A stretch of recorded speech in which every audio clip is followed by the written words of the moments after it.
Ano na naman tong drama ni Chavit? Paninira sa presidente, pinagre-resign ng presidente. Bakit?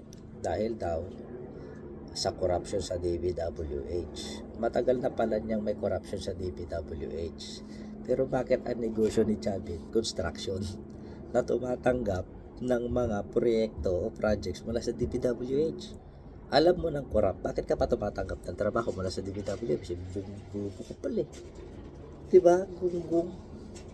Noong nagpapakasasa siya ng maraming proyekto mula sa DPWH, wala ka nakikita.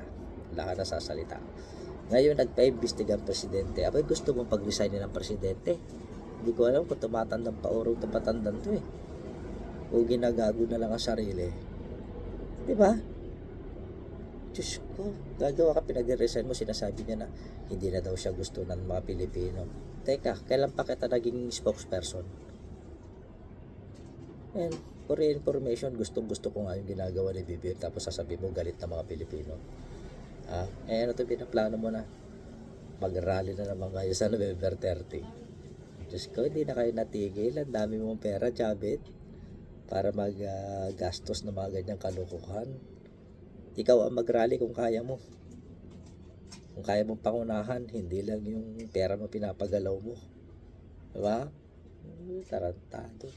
Yun lang sasabi ko. Nga pala, thank you nga pala sa mga nagpakulay nung live stream ko kay Bagtit.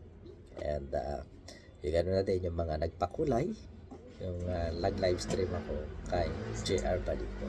At saka sa lahat ng mga followers ko sa Facebook. Maraming salamat and God bless. Kaya maniniwala kay Chavit, gunggong yun.